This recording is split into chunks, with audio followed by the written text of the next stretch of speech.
Hey everybody, thanks for tuning in. I'm George Conley with Scratch Golf Tips. Today, I just wanted to take you inside of a session that I did on the range where I'm really working on some swing feels relating to my driver. Now, let me know if this sounds like you. I've been very inconsistent with my driver.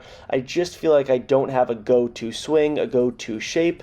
So in this video, I'm going to be showing you guys and explaining my thought process as I work through different feels. Now, in recording my swing, I found that I was moving too much laterally. I had too much horizontal sway. My head was coming off the ball, and there just wasn't a lot of consistency in it. So you see here what the kind of move that I'm mimicking is that when I take that club back, my head is coming way off the ball, and my tempo is out of whack. My hip rotation may be a little bit too excessive at times.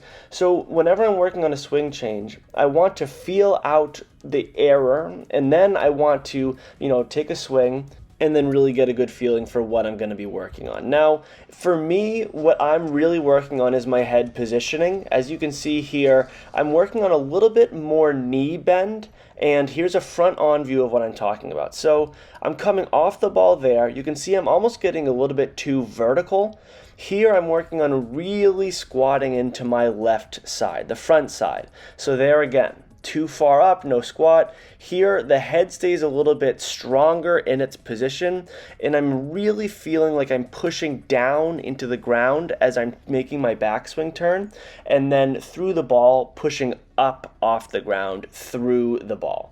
So what I'm going to do is do a couple of, practice swings in slow motion. A big thing that I love to do when working on swing changes is abbreviate the swing. Especially with the driver, if you're working on swing changes, don't just go in and hit your longest drive ever. You can see here I'm going through the feels, rehearsing it before the swing, and then when I take the club back, it's just about shoulder to shoulder. For my driver, this is probably going to carry 150 yards compared to what I would normally carry it, which is much more than that, certainly. Now, one thing that I want to note and really emphasize in this video is that when I came to the range on this day, I didn't have any drills that I wanted to focus on. I just had a video that I watched of my swing, and I wanted to play around with different feels. And now you see me right there. I'm really exaggerating these feels to dial them in.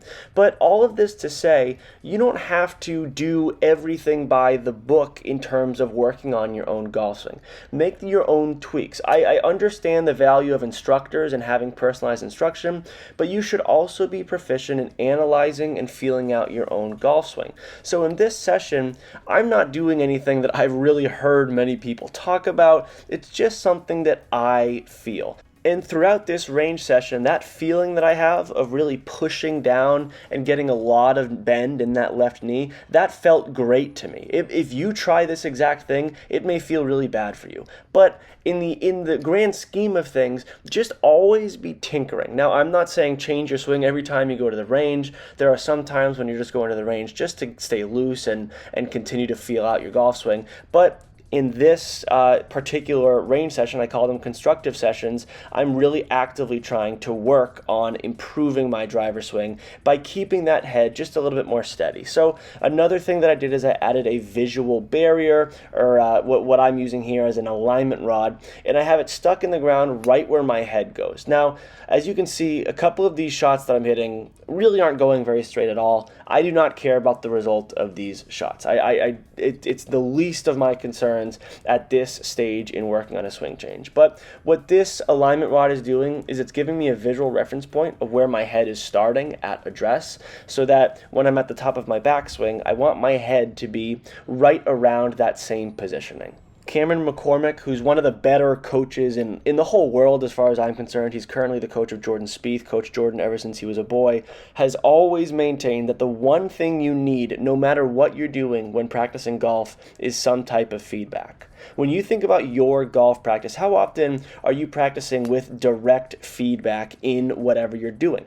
That could be quantitative feedback, like if you're using a launch monitor and analyzing different numbers. I personally use the FlightScope Mevo. It helps me with with all of my carry distances, spin rates. I'm a huge fan of it, and they're a partner of the channel, so you can go in the description and use code SGT15 for a discount off of your FlightScope Mevo. But if you're not doing a quantitative analysis, what you can do is some type of visual barrier or a training aid. Here I'm using an alignment rod. That's one of the more popular things to use. What a lot of people use is a towel or a tee, just something that you can put so that you have some type of visual feedback. Now, as you watch throughout this video, I had some half swings, some higher than half swings, and now I'm working up to the full swing.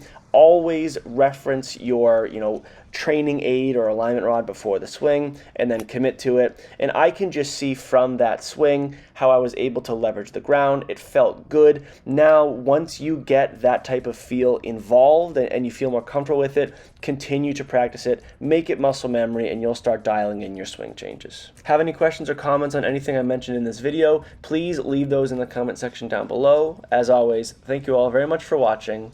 Play well and take care.